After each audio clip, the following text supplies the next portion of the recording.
Welcome back to Unit 2, Day 6. Reminders to have out your history notebook and to take notes as you move through the video. Please make sure you complete the vocabulary for this video, which is going to be down in the description and on the next slide. Alright, so let's go ahead and get started. So, our key terms for today are going to be Autocracy, Buoyars, Grand Duchy of Warsaw, Ivan the Great, Third Rome, Ivan the Terrible, Time of Troubles, Cossacks, Romanov Dynasty, Peter the Great, Westernization, St. Petersburg, Catherine the Great, Pugachev Rebellion, and Enlightened Absolutism. Key concepts are going to be the Russian political, culture, and economic development post the Mongols. It could be the political effects of Westernization and reforms made by Peter/Catherine the Great. Economic and social developments of Russia during the Romanov post-Ivan dynasty. So, Western Europe and Russia tended to escape most of the Renaissance and Reformation ideas happening in Western Europe, such as Renaissance, Reformation, Enlightenment. They're kind of immune to that due to their control by the Golden Horde Mongols. They have deep ethnic and religious divisions. They have many ethnic groups. There's not just Russians. There's Georgians and Ukrainians and Serbians and, of course, Russians. And then you have Jews and Gypsies. But they are fairly cooperative with one another.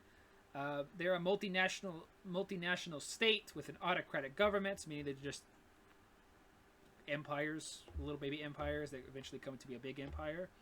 Their elites are landed nobility who own the land, and these are known as, in Russian, these are Buoyars, and they control vast estates. Of course, who's going to work on those estates? Peasants are serfs, and these are kind of forced peasants. As you remember, serfdom is they're not slaves, but they're not exactly free. They're kind of tied to the land. Serfs are often exploited and mistreated. There's few to no cities. There's a forced peasant labor system is widespread. Serfs are often exploited and mistreated. It's kind of a bad day. It's kind of a bad time to be a serf, right? Their main export is wheat. They're very much of an agricultural economy. They're really exporting wheat and some coal and some stuff, but nothing major. Well, at 1450, the capital is the Grand Duchy of Muscovy, which is the capital during the Mongols' time, which is the Golden Horde Mongol Dynasty. And then we get Ivan III or Ivan the Great. He's going to declare Russian independence from the Mongol rule in 1480. And he's really going to start to gather up Russian land by kind of reconquering everything he considers to be Russian. And he's going to do this by creating a new kind of military free peasantry area called Cossacks. Not area, people called Cossacks. And they're free peasants who are settled on these newly conquered lands. They're recruited to serve as cavalry and live as Orthodox steppe nomads and kind of set Orthodox Christianity in these regions. He's going to declare Moscow to be the Third Rome because he is Orthodox, so he's still considering himself to be fairly Roman. The first Rome, of course, was the Roman Empire. The second Rome will be Constantinople and the Byzantine, and of course at the fall of the Byzantine Empire by the Ottomans, he will declare Moscow to be the Third Rome. He's going to build a strong, centralized government modeled after the Byzantine Empire. He's going to give himself the title of Tsar after the Greek title of Caesar. And the Tsar is the head of both the Russian government and the Orthodox Church, which is just Caesaro-papism. Now, Ivan IV, who is Ivan III's grandson, is Ivan the Terrible. Oh boy, this guy was erratic. He was violent. He took people's land. He redistributed it. He has his wife murdered, and he murders his wife. He beats his own son to death. The story for that is he was attacking his daughter-in-law because she was pregnant, and the son stepped in, and then he got beat to death instead of, he's a mess. And of course, he's going to confiscate a bunch of land and give that back out. He's going to set up the Oprichniki, or the private or secret police, where you don't know who's going to report you to the government. You can just disappear in the night and you're just gone. He's going to use terror and cruelty to subdue civilian populations. After his death, there's going to be war, civil war, famine, lots of death starting in 1598. He died without a son. I wonder why. Because he beat his own son to death. So he didn't have an heir. Nobody took over the throne after he died. And for 15 years of civil war and reestablishing government and trying to fix everything, this is known as the Time of Troubles. Eventually, the Romanov Dynasty is going to be created and establishes an autocratic monarchy. Mikhail Romanov is chosen as the new czar in 1613 by representatives. He's the son of a Russian patriarch. He's the founder of the Romanov Dynasty, and this dynasty will be extremely effective and last until the 20th century, until 1917. So, Winds of the West, we have Peter I, or also known as Peter the Great. He is as czar. At the beginning, he really didn't. He was put as czar as a child, and he really didn't take things seriously for a long time. And he was kind of a mockery for a lot of things. He would party and go drinking, and he would walk around kind of criticizing the Orthodox Church. He had like a cross made of pretzels, and him and his friends were a mess. Until he was about 28, when he really began to kind of take his job seriously. As Tsar, he imposed a program of rapid modernization. He's going to kind of go incognito to the West, and he is going to learn how the Western world kind of develops itself, and he's going to try to incorporate the most advanced science and technology. He sends Russians to study abroad. He himself travels to Europe to study government, military, and industry. He does take some of those Enlightenment progressive ideas, but he's still autocratic. So this leads to kind of Enlightened Absolutism, where it's Enlightenment plus government plus monarchy.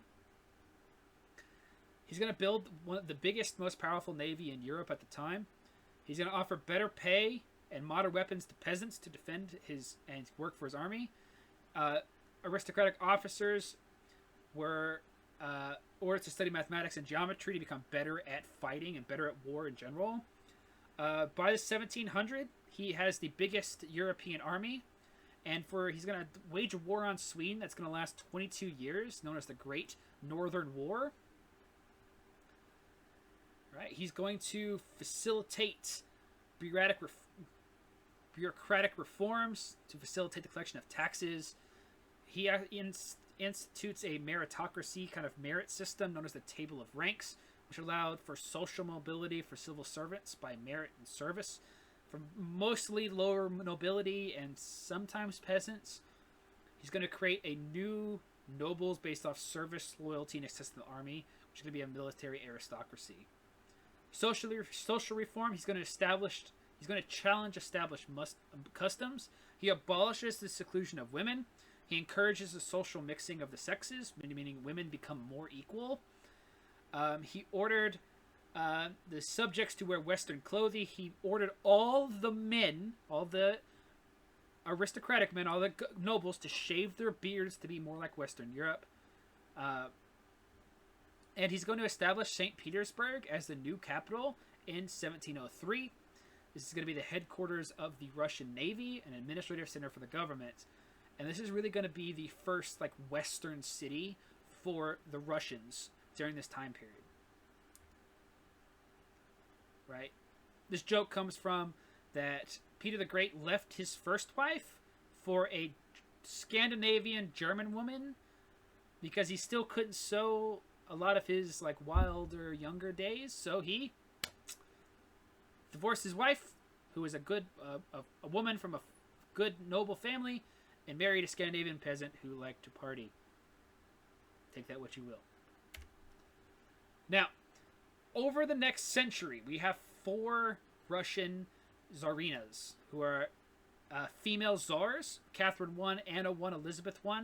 There was no rule prohibiting female rulers, and these women ruled Russia with an iron fist, just like Ivan III and just like Peter the Great. They all continued the policies of Westernization and expansion. Then we have Catherine II, or Catherine the Great, who married Peter's grandson, who wasn't very liked when he came to power. And then she killed him, Peter's grandson, with her lover, and then just kept power because she made a bunch of deals with the Russian nobility, or the Buoyars. She said, hey, if you back me up when I take power, you can keep all your serfs and your land, and I won't come after you. And everyone's like, that sounds great. That's a great idea. I love it.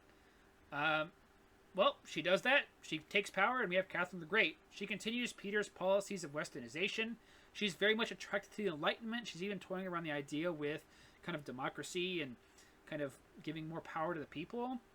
Well, then comes Pugachev's rebellion in the Caucasus. This is a kind of rebellion of Cossacks, exiles, peasants, and serfs. They really didn't like taxes. They wanted to kind of end the rule. They rebel. This is led by Pugachev, who is claimed to be Peter III. He's going to kill thousands of nobles, officials, and priests. It doesn't last very long. It lasts about a year until it's run over and crushed by the Imperial Army in 1774. Pugachev's rebellion is the reason, and the French Revolution kind of stops Catherine the Great from continuing her policies of Westernization, and she really kind of tries to close off Russia from the West because of these new ideas threaten the established autocratic government. That's where we're going to end for today. Please make sure that you are taking notes as we're moving through the video, and that you complete the vocabulary, which was earlier in the video, and down in the description as always. Thank you guys, and I'll see you guys in class.